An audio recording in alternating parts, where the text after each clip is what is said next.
Okay, start recording. Everyone's yellow slur at the beginning. Okay, it has already started recording. So yeah, this is the title of my talk. Stone Sacrifice and Syncretism, a comparison of Samson and Cuchulainn, and what the differences can teach us about each tale. How do you pronounce Chellin? Basically, Cuchulainn. People pronounce it differently. I'm not an expert in Old Irish pronunciation. Yeah, okay, so these are thanks, I'm just putting them at the beginning. Please assume most of the stuff after this is not my work. I'm connecting some ideas, mainly. So, lots of Wikipedia articles, especially Samson and Cuchulainn's, Maurice Laser's Signs of Weakness, Juxtaposing Irish Tales in the Bible, my first jump into this. And then Professor Taylor, Watcher, as I've known them, who has been pretty much my teacher, and they teach a lot of people, and they do a decent bit of outreach, but I've had somewhat of a relationship with them for around 4 years since I started being interested in this. They teach just basically they've done a lot of research on heroism, specifically in Irish tales, and just Irish literature generally. They teach Irish literature. I'm not sure exactly what they teach at the college they're in, but yeah. Mary Jones, who had the first translation I was able to read, and then that translation from Bettina Kimpton. Yeah, so Samson, you pretty much know who Samson is. Relevant stuff is going to get brought up as it comes. Much more introduction. I put much more work into the rest of it. Okay, so Irish mythlet. Keep in mind the top portion. This is an extreme simplification of extremely complicated topics, and entire university courses are going to be taught on this. But basically, before Christianization, there was a largely disconnected group of tales. This is much like Greek myth. There's a largely disconnected group of tales that is recorded at some point. This time it's by monks. It's definitely corrupted in some ways. They add, very common as you see, I swear by the God my people swear by, because they had no freaking clue who their ancestors worshipped. And it's almost impossible to know what was changed or added. Most things pagans will tell you are very wrong. Most things non-academics will tell you are just plain wrong. And be skeptical even of the things academics tell you, because back in the past, people just made things up and published it without any sources or anything. So they're generally divided into 4 groups of stories: mythological, Ulster, Fenian, and King Cycles. So the character I'm going to be focusing on is Cuchulainn. He's mainly found in the Ulster cycle. He's pretty much the big dog of the Ulster cycle. Literally.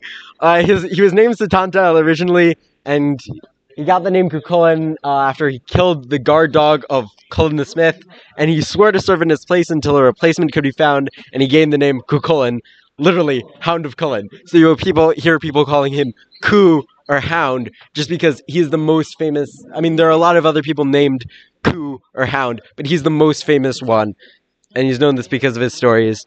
He had a lot of adventures and killed a lot of people, including his own son.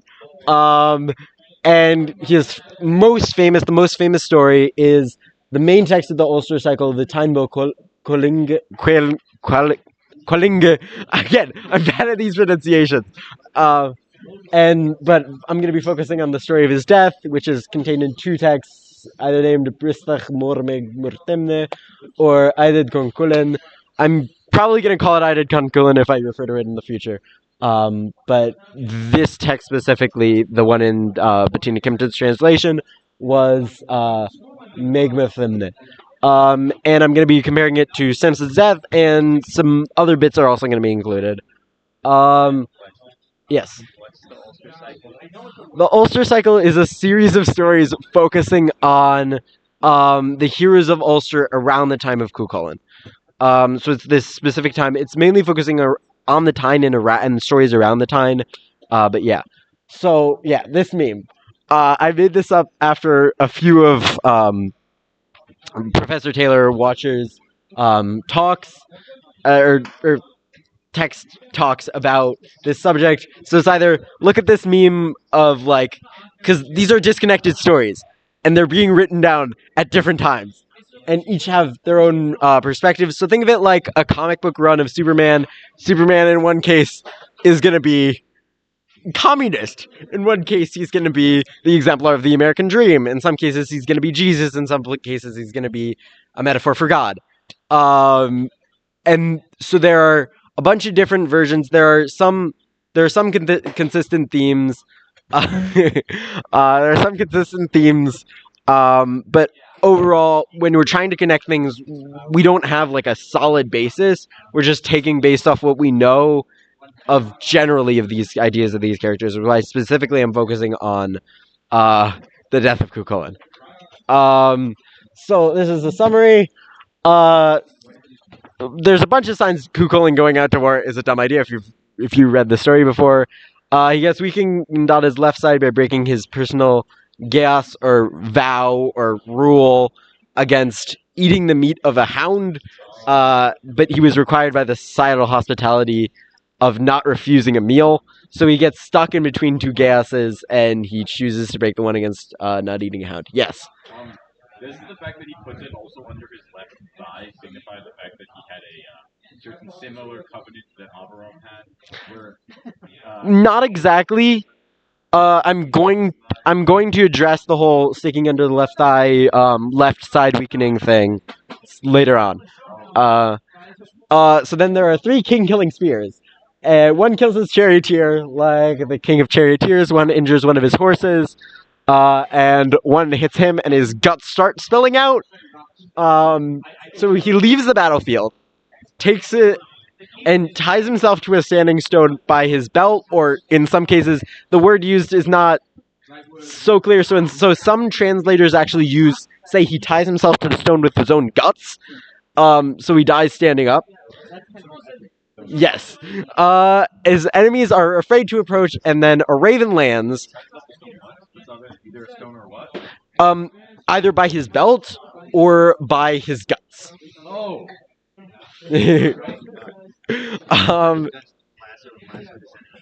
Well, no, because he was dying.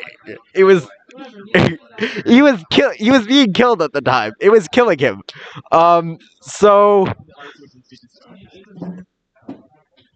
one of his enemies goes to take his head, but Cuchulainn's sword falls and cuts off the guy who's taking his head's hand. And then Cernach, who's another hero, takes revenge by killing the guy who took his head. There's much more cool stuff in the rest of the story I won't address, but yes. Wait, I'm still confused about the 3 spears. Yes. What about? Who threw the spears? Um, Why did the spears? his enemies. Is that his Oh, it's a bunch of people. enemies? Yes. Yeah, enemies. The enemies threw the spears. Yes. The enemies threw the spears. Okay. And they were specifically made to kill him because he's the king of men. Or the king of warriors. What does that mean? What?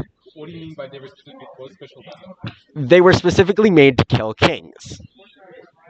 By They were nature of bored. what? Like they could have There is one version that has them forged by the god Vulcan, but that's most likely not so accurate. They're kind of just like, there are weird weapons like this. Weapons are interesting. I could talk to you about weapons after this, but yeah. There's a bunch of weird stuff. I'm not sure it's exactly specified in whatever. I could look more into this, but yeah. What your question? Okay. So there's also a bunch of other cool stuff, but my teacher with Celtic stuff might kill me with if I don't mention, and this because they're really into this. The dog horse. It is a horse that is a dog. Has a dog's head. It belongs to an entirely different guy, Cernach, but it doesn't appear. rides the other horse. He rides the gray of matcha. Yes, Kano Kernach, Kukulin rides the Gray of Macha, but my teacher is very into the dog horse, so I decided to address it. Well, where's the dog horse in the story? Kind of at the end, it's not addressed for very long. There are like 2 lines about it, but like just highlighting it. It doesn't appear by name anywhere else, really. So, Dirk Druchtag, dripping red. So it's either it's blood red, and maybe it's natural, maybe it's constantly splattered with gore, maybe it's Maybelline. Yeah, Clifford the big red dog. It has a dog's head. So these are 2 representations of it.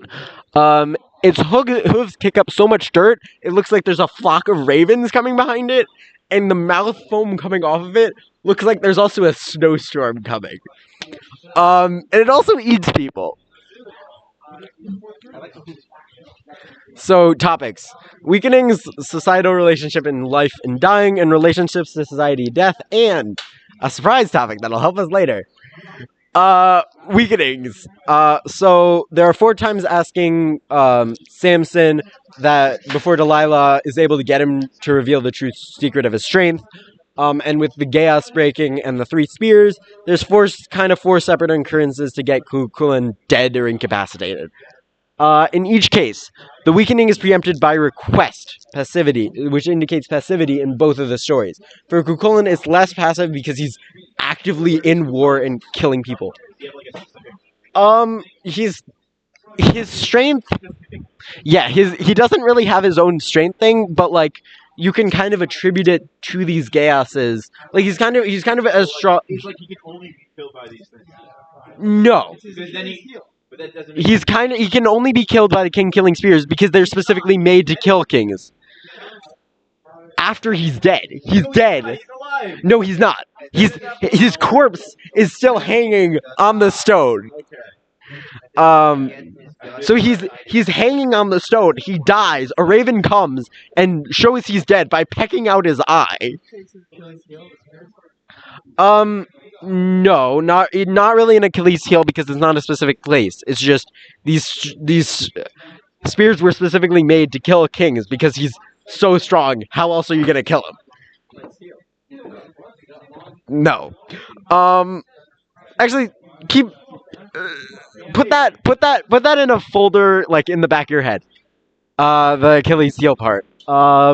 So in Kukulin's case, the weakening, the passivity is less so because he's actively killing people in a war in the middle of it. But like, it's still each of the weakenings, each of the steps to killing him is preempted by a request. Also, so connecting the weakening for Samson occurs at the end. The weakening for Kukulin occurs at the beginning with the chaos breaking. So it's possible to combine the last unsuccessful attempt of Delilah and Samson's death, like the intense, the badgering him to the point of death of Delilah, and the final spear to act. So like as an idea of the second to final spear was, and the final spear was what killed him. The second to final request, that final like admission of that it was related to his hair, the badgering to the point of death. You can all combine that into maybe like, oh, that was what killed him, more so than like at that point he was already too lost. Like the weakening was just nail in the coffin, whatever. So then there's also the idea of weakening at the end versus the beginning. Weakening for a warrior, which Kukulin was and was in the conception of the society around him, leads to the warrior's downfall. Whereas with a Jew, weakening, doing things with bad midot leads to Avera. Was it really that he was a warrior? That like it wasn't really that he was a warrior. It was that he was a king. The king of men is just. Samson wasn't a king. He was just a warrior. Well, so the thing with the king identifying Kukulin as a king versus identifying him as a warrior is that he was the king of men in that he was the strongest of men at that time, pretty much. He had a king. He had a guy who was kind of in charge of him, who was technically the king of Ulster. The High King of Ireland was a different guy. But there was a king. He was just the strongest guy, pretty much. Um, so yeah. And also the weakening of half of Cuchulain's body. Again, backing back to the godly Chaos versus his own Chaos. The weakening of half of Cuchulain's body as a result of breaking the gas. Perhaps to the greater status of God-inflicted gas because it weakened Samson's whole body versus Cuchulain, where it specifically says it weakened half of his. Yes. Why didn't Cuchulain do Hataras Nadarim? He it was his own chaos. Because he was riding out to war at that time. There was no one to do Hataras Nadarim with. The people that made him break his gas were the people who were causing him to die. There were a group of 3 hags. They call him over. They say, "Oh, eat with us," and they. Yeah, I don't really understand. They weren't very convincing, and he still ate it. Because there was a societal chaos to eat with. When invited to a fire pit, it's laws of hospitality. If someone invites you in, you should eat with them. But they invited him, and you can imply some spiritual power with the fact that they were able to find the gas and highlight the gas and use the gas. The 3 fates. There's kind of an idea of the 3 fates. There's the three Morgu,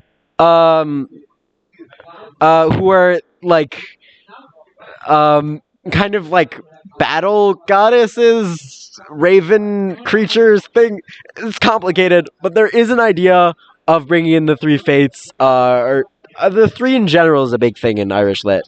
But yeah. Societal relationships.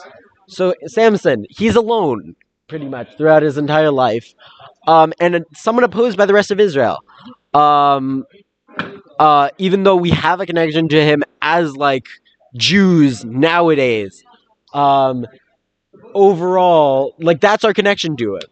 But at the time, he was kind of operating alone, and the entire process to his death is done alone, in essence. Even as he's searching for close relationships with Delilah, with the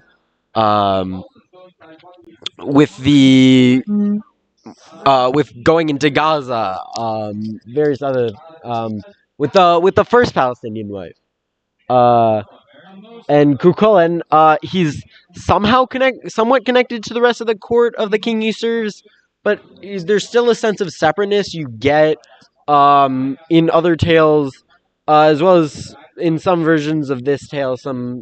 Like that translation specifically is not so full. What? Why did he go after that? Because he was kind of specifically challenged, and also all of the other warriors of Ulster. Like, he was the strongest warrior of Ulster, but he was also the strongest warrior of Ulster there. Everyone else there was pretty much weaker than him. So he was the only one who could do this battle. So the king told him to, like, no, like, what? It's kind of unclear what exactly wise. Did it as, like, his own personal, going out, just to prove himself. No, you don't see it so much in the ancienttext.org version, but in Professor Kimpton's version, you do see it more of the intro. Unfortunately, that version, the ancienttext.org version, doesn't have like all the details. It's kind of missing some stuff from the original Old Irish. But whereas for Cuchulain, this is also like you've seen this a lot. I'm taking a lot of this idea from Signs of Weakness. But also Cuchulain's made alone as the process of killing him, and he dies alone. Maybe trying to echo Samson. I'm not exactly sure on this. I don't have any exact sources. But they have similar roles. For the Irish martial culture, though, Cuchulain's in a more central role. Not completely enough, He's whereas Samson. So the difference is with regards to their preeminent hero status is that which Celtic definition of a guy who can convince the most people he's best at fighting. Um, uh, Professor Taylor's Professor Taylor's um, PhD thesis, which I actually have, they've given me access to, specifically goes into a lot of this. They focused a lot in this. It was so Kugu is in a more central role, whereas Samson is. Well, I'm gonna talk about this more. Um, yeah, I'm gonna talk about this more later. Also the necessity. There was a necessity for Cuchulainn to have a charioteer and horses, because there was an obsession with the paradigm of chariot fighting that you see in the Iliad. Because they were specifically. I'm gonna also talk about this a bit more later. They were specifically obsessed with classical sources like the Iliad and the Odyssey. There's a big connection between the Tyne, the big story of Cuchulainn, and the Iliad. And but they get stripped away with the spears, maybe for the purpose of equating the. I'm kind of positing that there is for the purpose of equating the deaths of Samson and Cuchulainn. There's also a focus on for Cuchulainn, there's a focus on honor versus Samson has more of a focus on connection as a non-member versus honor for Cuchulainn as a member. Also, relations to society and death. Samson avenges his own death. With his death, the whole burying, knocking down the temple. He gets buried by his family after the death. There's no mention of mourning except by implication of Shiva, which we can assume they probably had back then, in the times of the Shoftim.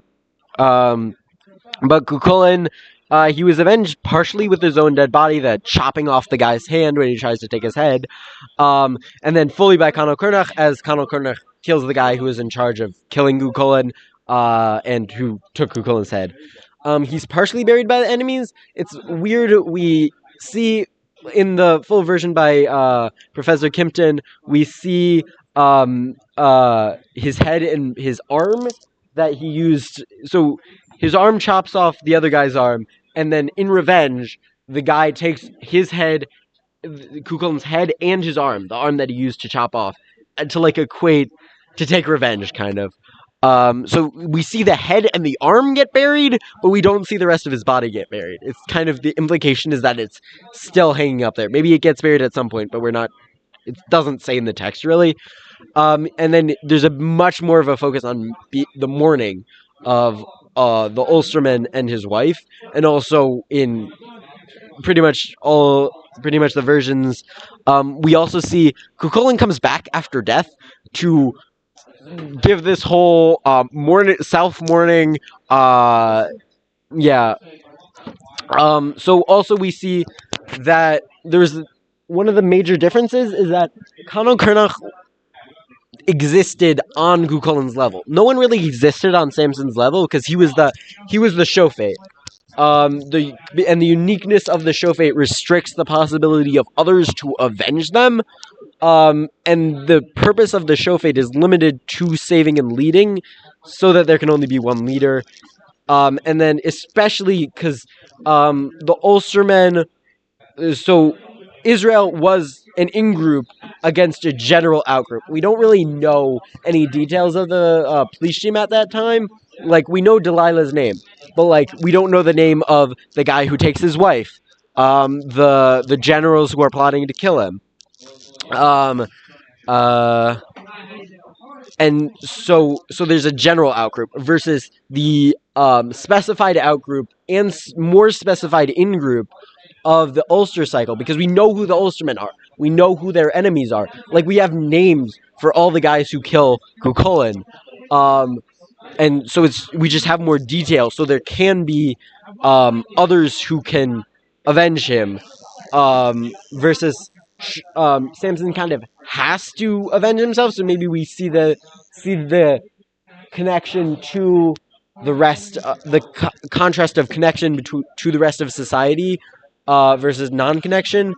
Cuchulainn has the connection to the rest of society, whereas Samson doesn't. Because there's no one else. Partially because there's no one else on his level. There's no one else really named. And he's even the last Shofet to be buried whole, because there's some implication like Yiftach was buried in the cities, so there's a possibility that he was dismembered. So he's the last of Shofet. He's buried whole. Even though we see the dismemberment of Yiftach, versus in Celtic areas, and with Cuchulainn, he gets dismembered. We see his head gone. And I saw something about like the head and the arm as a symbolism of like the taking of it versus like just burying that. But I didn't look into it that much more. And also Judaism focuses more on life. So burying the dead, it's not more that life and death. So burying the dead body versus having the memory. And there's a lack of focus on extreme individuals and on certain individuals. It's more of a societal story. We get like certain kings, and leaders, but we don't really get like, oh, there was this hero and this hero and this hero and this hero. It's way more specific. There's also there's specific heroes in the time of the Ulster cycle. So Ulster cycle, we get the details of certain heroes all existing at the same time, whereas Judaism, we have that chain of this was the king, this was the king. We get names for kings, we get names for leaders. We don't really get a bunch of names of people at one time. There's also the sanctity of the body, perhaps more of a sanctity focus on the sanctity of the body in Judaism versus wishing for a memory, which we see in previous texts. It's a general, especially in the time, the boyhood deeds of Cuchulainn, that he had like this wish to be remembered, even though it might lead to his early death. Surprise tool. Does anyone want to guess what it is? Some of you have probably seen this. Anyone? What? No. Surprise tool is not a scythe. Tool or topic? Topic and person. Topic and person. Yeah. No. Think Bible. Think the Bible the Christians, the Irish Christians would have gotten. Yes, Jesus. So Jesus comparisons.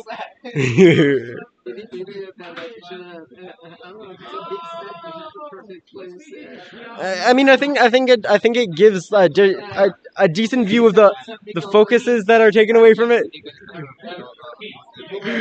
Okay, take a picture of me with Jesus.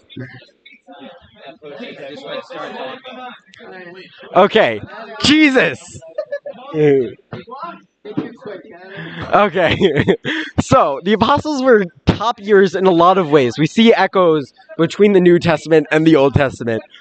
Christians take these comparisons to earlier biblical figures. They call it types. The study of these comparisons is called typology, and Jesus is viewed as the type or the anti-type of previous or later ideas.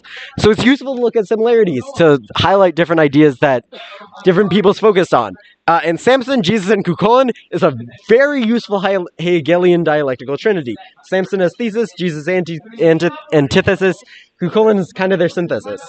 So let's look at their similarities. All died vertical. Samson died standing / pushing. Jesus was crucified. Cuchulainn standing. We see the vertical view. All died with hands out. Samson extends his hands spread out to the two columns. He pushes them apart. Keilu across. Jesus across. And Cuchulainn with the hands out. With the sword, so that the sword can cut off the other guy's hand. Not so much. Well, it's not. So there are differences with that one. No, perhaps his belt. Yeah, his belt. Hands out and his belt.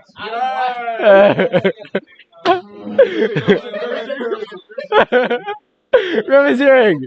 Rabbi Searing.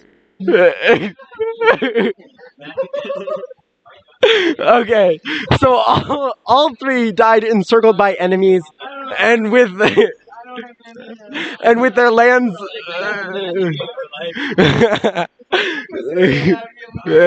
So both Cuchulainn, Samson, and Jesus all died encircled by enemies and with their land under siege. And so they're dialectical comparisons. Death and confirmation. Samson was kind of immediate, so he pushes the things, he dies. Jesus was undone after a length of time. Cuchulainn was that it was only confirmed after a length of time because they're unsure, they're uncertain of approach until the Ravenlands plucks out his eye. And also the activity versus passivity. Samson was active and killing with his death, like push the things aside, think people die. Jesus was completely passive in death. He just dies. And the synthesis, Cuchulainn, is that he's passive with his death. He kind of gets killed, but he also kills while he's dead. So maybe the idea of him coming back, whereas also killing with the death. What? He also actively makes sure to. Yeah, Cuchulainn makes sure to be standing up. So, in a wrap-up, looking at stories similar to those in the Bible can help us look closer at the Bible itself. Also, there's a high likelihood that Cuchulainn was highly influenced by classical sources, and I specifically did this yesterday. I was thinking about this as if I could find a better comparison, and I was talking to Professor Taylor. He's highly influenced by classical sources, specifically Achilles, or as Professor Taylor posits, possibly Troilus, who's another character who's kind of gets killed by Achilles. He's seen a lot more in medieval sources, not so much. We don't see him so much in the modern day, but he was much bigger back in medieval times. And it's also Cuchulainn was highly influenced by classical sources, but he was also expanded as the tales got written down. And also, I have access to Professor Taylor and their thesis, so I kind of see more of this. But he doesn't fit in with other Celtic heroes. Like, if you take Cuchulainn and remove him from the canon of Celtic heroes, you see a very different vision of Celtic heroes than you have from including Cuchulainn and taking him as the preeminent archetypal hero. And with the cycles coming after Christianization, the Bible was also likely an influence, and perhaps Samson was a bit of an influence on the Bible side, specifically his death. So yes, that's my speech. Thank you very much.